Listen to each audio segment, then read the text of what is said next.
तुम उसी तरह तोते के रूप में भटको। नहीं नहीं, मुझे आजाद करो वरना मैं तुम्हें छोड़ूंगा नहीं।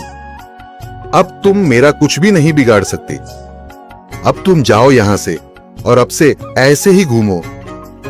अब तुम्हें पता चलेगा कि दूसरों को दर्द देने में कैसा महसूस होता है। इसके बाद वह राक्षस वहां से उड़ जाता है। मरचू और उसकी पत्नी सीता दोनों खुश हो जाते हैं। मरचू पहले की तरह काम करने लगता है। वह और उसकी पत्नी दोनों खुशी खुशी जिंदगी गुजारने लगते हैं।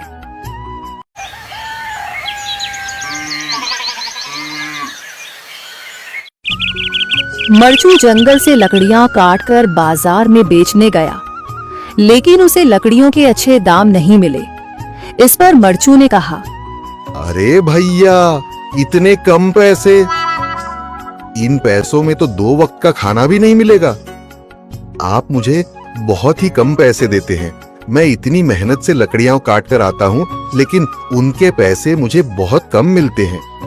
भैया, तुम्हारी लकड़ियां होती ही इतनी कमजोर हैं कि मैं इससे ज्यादा पैसे नहीं दे सकता।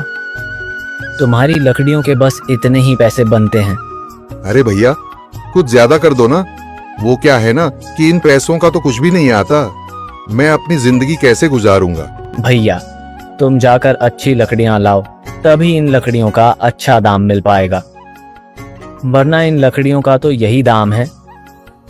ये सुनकर मरचू बहुत ज्यादा परेशान हो गया और पैसे लेकर किराने की दुकान से सामान खरीदकर घर आ गया। घर पहुंचते ही मरचू की पत्नी सीता ने कहा, अरे जी, सामान ले आए आप? हाँ जी, सामान ले आया हूँ। सीता के चेहरे पर खुशी छा जाती है, लेकिन जब उसने सामान देखा, जी, इसमें तो बहुत थोड़ा सामान है। हाँ सीता, मुझे पता है कि यह सामान बहुत थोड़ा है, लेकिन मैं क्या करूं? मेरे पास जितने पैसे थे, मैं उतने का ही सामान लेकर आ गया हूँ। इस तरह हमारा गुजारा कैसे हो पाएगा जी? आपको तो पता ही है कि हम कितनी मुश्किलों से गुजारा करते हैं। हाँ हाँ, मुझे पता है, लेकिन मैं कर भी क्या सकता हूँ? मेरे पास इतने पैसे ही नहीं कि हम एक अच्छी जिंदगी गुजार सकें। इतनी मेहनत कर रहा हूँ, लेकिन फिर भी मेहनत का फल नहीं मिल रहा। इतनी मेहनत से अच्छी लकड़ी काट कर आता हूँ, लेकिन मुनासिब दाम नहीं मिलता। मैं तो बहुत परेशान हूँ। क्या करूँ? कहाँ जाऊँ? अरे जी, आप परेशान न हो, आप कोई और काम देख लें। मैंने कई बार काम तलाशने की कोशिश की, पर किसी ने भी मुझे काम नहीं दिया। ये सुनकर सीता भी काफी ज्यादा परेशान हो गई। मरचू से सीता की परेशानी नहीं देखी गई।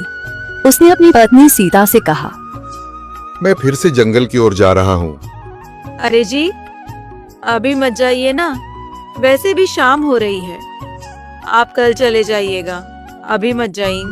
ठीक है, अगर तुम रोक रही हो तो मैं नहीं जाता। मैं कल चला जाऊंगा। इसके बाद मरचू गांव में घूमने के लिए चला गया। तभी उसे एक आदमी मिला और उसने कहा, कहाँ जा रहे हो भैया? और सुनाओ, क्या हाल चाल है? जिंदगी कैसे गुजर रही है?